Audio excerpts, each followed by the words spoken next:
የአንድ አይኑን ብርሃን ያጣው ሚኖንጎ በክለቦች ዓለም ዋንጫ ላይ የተሳተፈ እንደሚገኝ ተገልጿል። ለማንኛውም ከጀርባ የምትሰሙት ድምጽ እንግዲህ የቦሩሲያ ዶርትሙንድ እና የማሜሎዲ ሰንዳውንስን ጨዋታ እየተከታተልኩ ስለሆነ እሱ ነው የሚሰማችሁ። 1-0 በሆነ ውጤት ማሜሎዲ እየመራ ይገኛል ቦሩሲያ ዶርትሙንድን እየፈተነውም ጭምር ነውና የአቡበከር ናስር እዚህ ቡድን ውስጥ አለመኖር እውነት ያስቆጫል። እንደ አንድ ኢትዮጵያዊ በጣም ዛሬ ራሱን መሸጥ ይችል ነበር እዚህ ቡድን ላይ ኖሮ ቢሆን ኖሮ።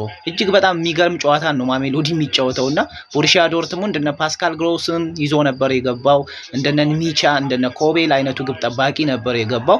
እንደነ ጁሊያን ብራንት፣ ሴሪው ጊሬሲ የምታውቋቸው ግን እየተፈተነ ነው የሚገኘው። በእርግጥ ውጤቱ ምንም ሊሆን ይችላል። እንግዲህ የምናየው መጨረሻው ላይ ውጤቱን 2002 የተወለደው ጆርጅ ሚኖንጎ የእግር ኳስ ህይወቱን ለመከታተል ሲል ከአይቮሪ ኮስት ተሰዶ ወጣ ከተወለደባት ሀገር። ታዲያ በሜጀር ሊግ ሶከር አሜሪካ በሲያትል ሳውንደርስ በአሁኑ ወቅት እየተጫወተ ነው የሚገኘው። ትናንትና ቡድኑ በአትሌቲኮ ሲሸነፍ ጨዋታው ላይ መሳተፍ ችሏል። ግን በ2023 ተስፋ አስቆራጭ ነገር በህይወቱ ላይ ተፈጠረ። አንድ አይኑ ላይ ባጋጠመው ኢንፌክሽን የአይን ብርሃኑን ማጣት ቻለ። ይሄ ከጀርባ ምስሉን የምትመለከቱት ተጫዋች ሚኖንጎ የአካል ጉዳተኛ ሆኖ ህይወቱን ለመምራትም ተገደደ። ኋላ ላይ ግን ደግሞ በአካል ጉዳቱ እንዲሁ ከእግር ኳስ ዓለም ሳይገለል መጫወቱን ነበረ የቀጠለው። በአሜሪካው ክለብም የ4 ዓመት ኮንትራትን ፈርሞ በዓለም ክለቦች ዋንጫ የመጀመሪያ ጨዋታውን ማድረግ ችሏል ማለት ነውና ይህ የአካል ጉዳተኝነት እንዲሁ አይገድበኝም ነው የሚለው ሚኖንጎ። 2 አይኖች ካላቸውም በተሻለ ሁኔታ ለመስራት እንደሚችል አምናለሁ ሲል ነው የሚናገረው። ከአይቮሪ ኮስት እስከ ዓለም ክለቦች ዋንጫ ድረስ ህልሙን መፈለግም ያላቆመ ተጫዋች ሆኗል ማለት ነው ሚኖንጎ።